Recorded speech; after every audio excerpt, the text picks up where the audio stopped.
Boys आज हम जो टॉपिक पढ़ रहे हैं वो है लोरेंट्ज फोर्स और ये ELT 212 propagation of EM wave का एक टॉपिक है जिसमें एक लॉरेंट्ज संस्थान था, उसने एक फोर्स का अक्स किया तो उसने इसका फार्मूला अक्स किया और वो उसने इसको एक्सप्लेन किया कि वो लोरेंट्ज फोर्स होती क्या है।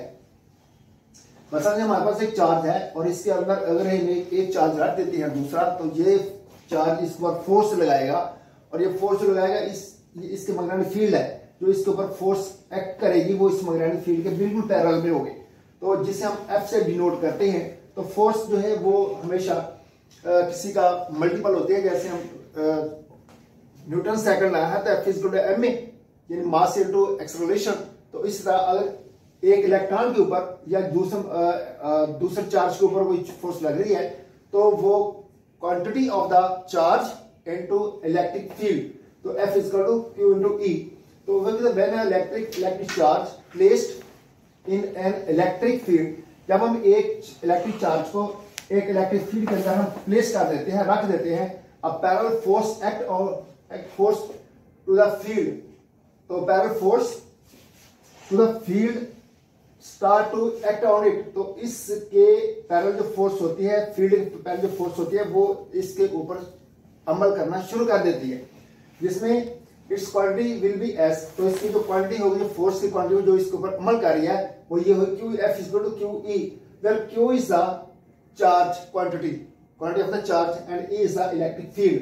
तो if charge is free from for motion, अगर ये चार्ज जो है हरकत करने के लिए इसके अंदर फील्ड के अंदर फ्री है तो आगे पीछे हरकत कर सकता है, तो इसके ऊपर कोई रिस्ट्रिक्शन नहीं है, तो उस वक्त में क्या होगा, the second law is applicable on it. तो न्यूटन का दूसरा कानून इसके ऊपर अमल करेगा। जो दूसरा कानून ये है कि so F is equal to m is the mass of the body and A is the acceleration. तो acceleration produced by the force acting on the body, force acting on the body, or just like force acting on the charge. तो A is equal to F over A, तो acceleration produced by the force in a body is equal to the force per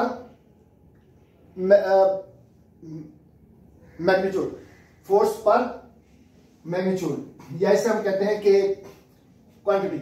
तो put the value of F in given equation we have। तो इस equation के अंदर हम इसकी अगर force की m फॉर मास, तो अगर हम इस इक्वेशन के अंदर F की वैल्यू रख दें तो equation will become S। A is equal to QE और M, where Q is the value of M।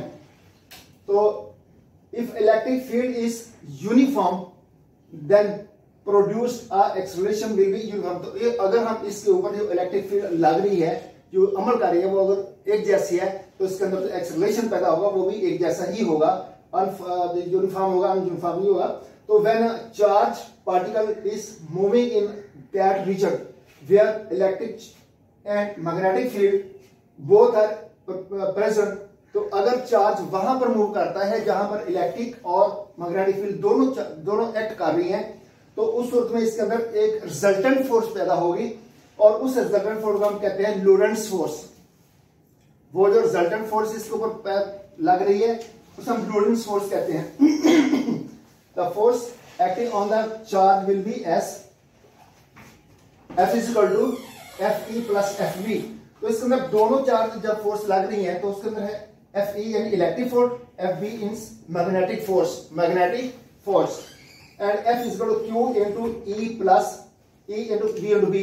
तो अगर दोनों फोर्स को हम जमा करें तो उसके एक फोर्स ये है F is equal to QE वो, और दूसरी फोर्स ये है F is equal to Q into V into B। तो इनमें से अगर हम Q कॉमन ले लें तो F is equal to Q into E plus V into B हो जाएगा। तो this resultant force is called Lorentz force.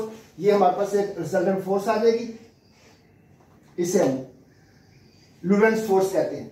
तो लोरेंट्ज फोर्स होती है only electric field works on charge. जब कोई सिर्फ इलेक्ट्रिक फील्ड इसके ऊपर चार्ज के ऊपर काम कर रही हो तो उसका मैग्नेटिक फील्ड ओनली डिफ्लेक्ट, तो उस वक्त ये होता है कि मैग्नेटिक फील्ड सिर्फ डिफ्लेक्ट करेगी और there is no work done on the charge, क्योंकि एक डिफ्लेक्ट कर दिया एक एक्ट कर दिया, तो दोनों क्या होंगी, दोनों आप अमल एंड रद्द अमल वगैरह जो है action and reaction are equal, तो उस सूरत में इसके ऊपर कोई भी चार्ज कोई भी काम नहीं होगा, इसलिए हम कहते हैं कि ये नल है, इसके ऊपर कोई चार्ज या इसके ऊपर कोई काम नहीं हो रहा।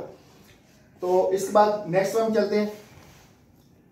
हाँ जी, तो आज इसके बाद हम कहते हैं करंट डेंसिटी, करंट की करंट डेंस कितनी होती है।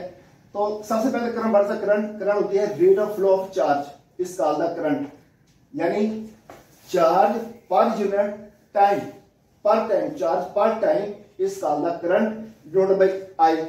तो एक टाइम के अंदर जितना चार्ज फ्लो होता है हम इसे कहते हैं ये करंट है, यानी चार्ज पर second it is called the current. तो इसकी यूनिट होती है, इसको हम डिनोट बाय आई से हम डिनोट करते हैं। Suppose we have a conductor and current is uniformly distributed on cross sectional area of the conductor. फर्ज करके हमारे पास एक कंडक्टर है, इसका ये क्रॉस सेक्शनल एरिया है और इसके ऊपर जो करंट है वो यूनिफॉर्मली डिस्ट्रीब्यूट हो रही है, यानी एक जैसी बराबर बराबर तकसीम हो रही है, इसके अंदर तकसीम होकर यहां से जा रही है, निकल रही है। तो so quantity of the current per unit area, तो इस के अंदर से जो क्वांटिटी करंट की गुजर रही है यूनिट एरिया के अंदर से, उससे हम कहते हैं करंट डेंसिटी। ये यानी एक यूनिट एरिया के अंदर से करंट गुजर रही है उसे हम कहते हैं करंट डेंसिटी। अब इसकी जो ऑक्वेशन है वो है J is 1 over A, I over A, sorry 1 over I over A। तो J is represented the current density, इस J करंट डेंसिटी को रिप्रेजेंट करेगा, I करंट को रिप्रेजेंट करेगा, A रिप्रेजेंट करेगा एरिया को। तो it's unit is ampere per metre square. अब हम इसका जो मीटर है इसका स्केल यानी एरिया जो है वो 1 मीटर वाइड 1 मीटर लेंथ हो गई, तो that's called the unit square metre square. तो इसे हम कहते हैं कि ampere per metre square. It's quality, it is quality of any point in the conductor. तो ये इस कंडक्टर के अंदर किसी पॉइंट की क्वालिटी होती है, किसी कंडक्टर पूरे की क्वालिटी नहीं होती, क्योंकि किसी पॉइंट के अंदर से मैक्सिमम करंट गुजरते हैं और किसी अंदर से कुछ थोड़ी सी रिस्ट्रिक्शन आ जाती है। तो इसलिए किसी पॉइंट का इसके अंदर जो क्वालिटी होती है उससे हम कहते हैं करंट डेंसिटी। तो उसके बाद आते हैं magnetic field intensity, it is denoted by H। तो area all around the, what is magnetic field, area all around the magnet in which it attracts the iron pieces, यानी एक मैग्नेट हमारे पास है तो उसके चारों तरफ जो एरिया है, ये फर्ज करो हमारे पास एक मैग्नेट है,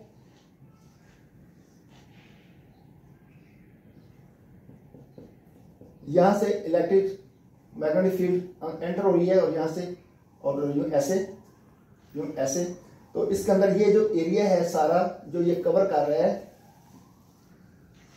जहां से ये मैग्नेट आयरन पीस को अट्रैक्ट कर रहा है, जहां से अट्रैक्ट कर रहा है इससे हम कहते हैं मैग्नेटिक फील्ड। तो area all around the magnet in which it attracts the iron pieces is called the magnetic field. The intensity of magnetic field at particular area, तो किसी पार्टिकुलर एरिया के ऊपर जो मैग्नेटिक फील्ड असर कर रही होती है या किसी पार्टिकुलर पॉइंट के ऊपर जो मैग्नेटिक फील्ड किसी शिद्दत के साथ असर कर रही होती है उससे हम कहते हैं मैग्नेटिक फील्ड इंटेंसिटी। तो it is denoted by H। तो H is equal to the B over mu naught, where B is the flux density, mu naught is the permittivity in free space of the electromagnetic lines of force। तो B is the magnetic density, mu naught is the permittivity in the free space। Its value is mu naught is equal to 4 pi into 10 to the minus 7 H per meter, यानी intensity per meter। It is a vector quantity। तो